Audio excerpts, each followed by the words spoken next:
It's that time of the month again. The third and final regular season tournament is upon us. It's Countdown Cup time. This tournament could be the beginning of dominance and newfound confidence for certain teams. Top teams could rise and fall as a result, and dreams could come true.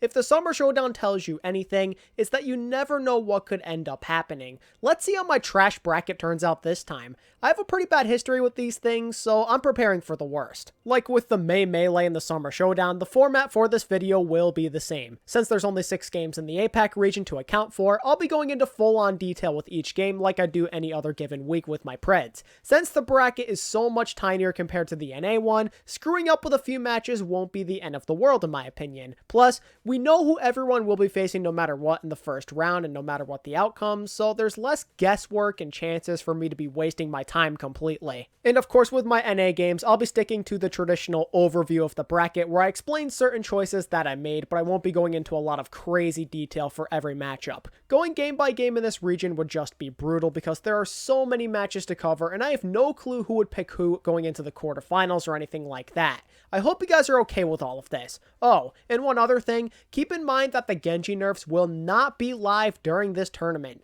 Alright ladies and gentlemen, with explanations aside, let's get into the predictions, and let's begin with the NA matches. So as you can see, there's a few interesting takes on here. I've always gone with my head over my heart in the past with these tournaments, and that usually has not worked out for me. So this time I'm relying more on my gut. Let's see how it goes for me. Looking at the first round, the one outcome I have that will probably be seen as a hot take for some is the Outlaws taking down the Valiant. Sure, the Valiant just beat Houston last week, but it was not pretty, and they did kind of get lucky in my opinion. Neither team played a great game last week, but I think the Outlaws played worse to be honest. They really did have that game, but they kind of just let it slip away. I believe in them to clean up their mess and have better motivation this time as they give us a much better showing against the Valiant. After what I saw last week, I think Houston might be better at the current meta. I think there's a bit of a Genji difference when Dante plays the Genji in particular. Not only that, but the Valiant struggled mightily against Sombra compositions, and I foresee that happening once again. And I do not need to remind any of you out there of what happened the last time somebody picked Houston right after beating them in a close series the week before, right? Houston seemed to be pretty good at making the most out of second chances, and I honestly do believe that the Valiant are going to regret their decision to have the Outlaws as their first round opponent.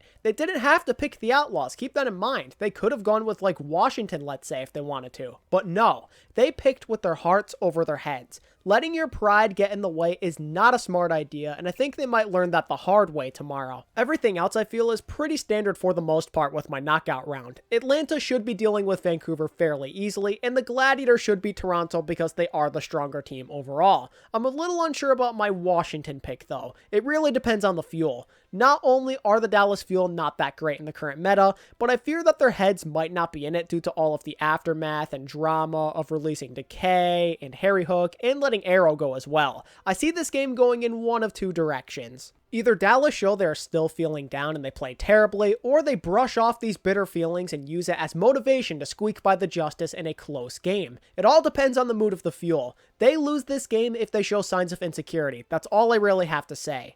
Now for the quarterfinals. In my humble opinion, the Shock will definitely opt into the Justice because they always demolish those guys. And yet again, I'm expecting a similar result to play out. This is still a mismatch. As for Paris, I simply see them picking Houston because they are the worst opponent available. Just go with the easiest path to the next round. And with Paris definitely being a few tiers above Houston, this should be a game they win without too much difficulty. From there, I see the Fusion picking the Rangers so they don't have to deal with another heart-stopping showdown with the Gladiators, and that leaves the Mayhem with the Gladiators for a second week in a row. And I don't really see upsets happening with either of those games. I think maybe the Glads could pull something off if they play really well and they look at what they did wrong last week, but I'm not getting my hopes up. The Mayhem are still definitely the better double shield team, and they have better coaching that makes them a lot more disciplined. And that brings me to the most predictable semis in the world. The top 4 teams in NA all make it.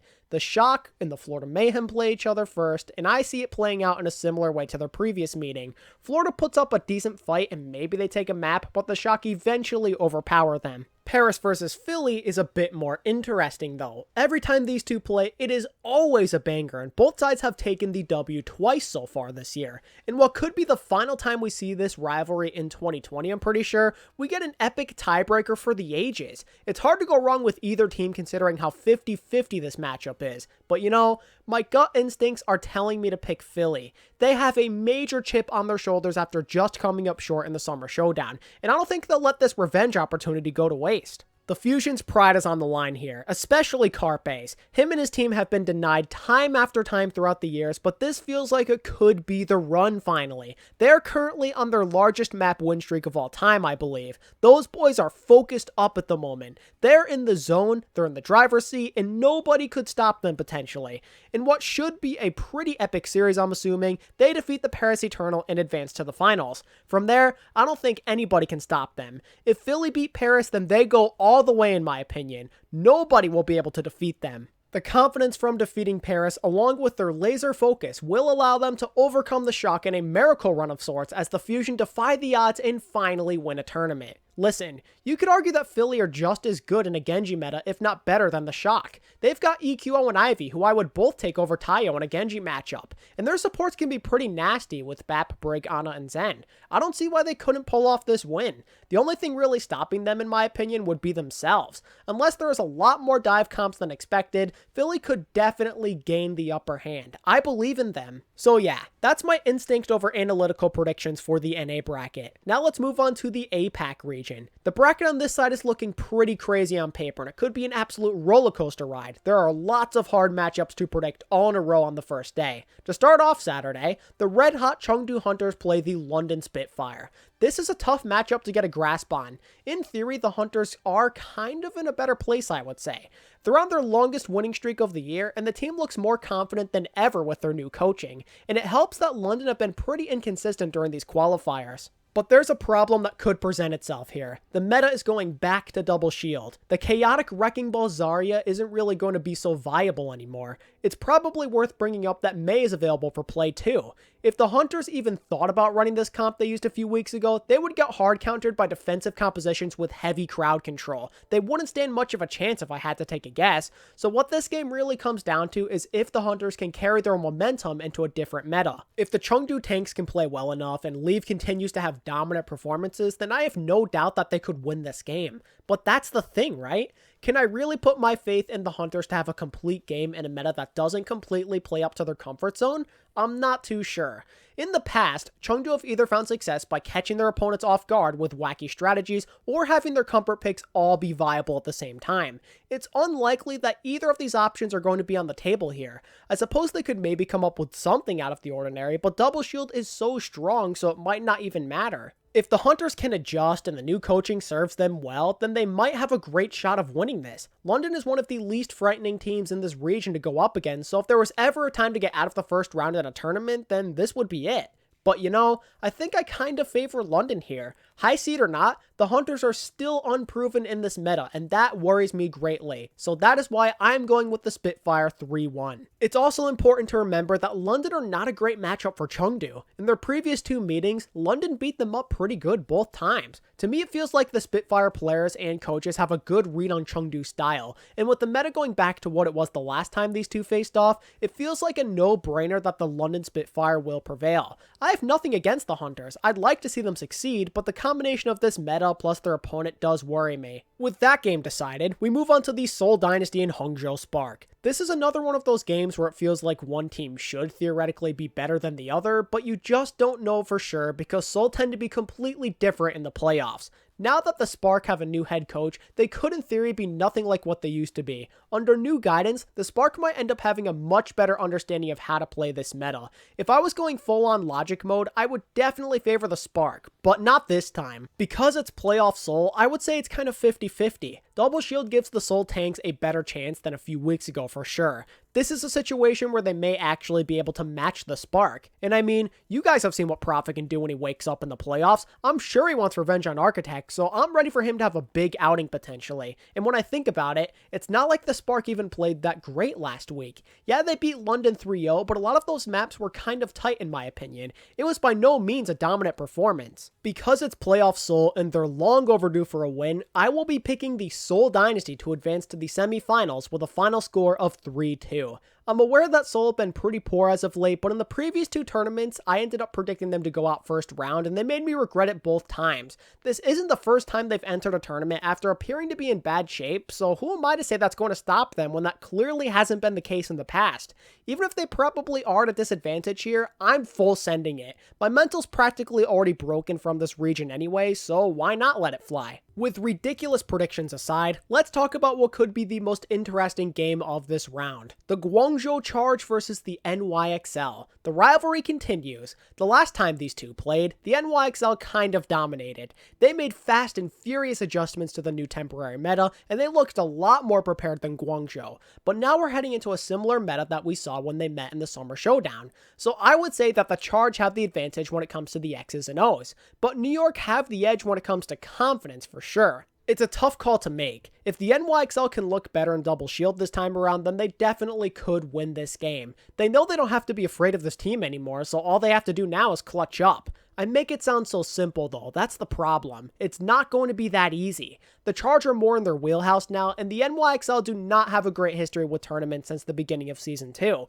It's winnable, but they're going to have to overcome some personal demons. And I would say that they have some other disadvantages to deal with as well besides the whole choking thing. First of all, Guangzhou are the superior Double Shield team. That much should be obvious. Their tanks synergize a lot better, and it would take one heck of a performance from either Bianca or Hoppa to outduel Krong. No matter how you slice it, Krong is the best Sigma and overall off-tank player in that server. So right off the bat, the Charge have a major advantage with their tanks. But it doesn't end there. I'm sorry NYXL fans, but I am not a huge fan of the Jonek BAP. I'm really not. There are other players I'm not super worried about, but they still have to show up big time. Hoxel has to carry, Nene has to give Happy all he can handle, and Animo needs to be more aggressive than Chara. There's a tall list of orders for the NYXL to complete, and I don't believe they have it in them to pull them all off. And that is why I'm going to say the NYXL lose to the Charge in a 5-map series.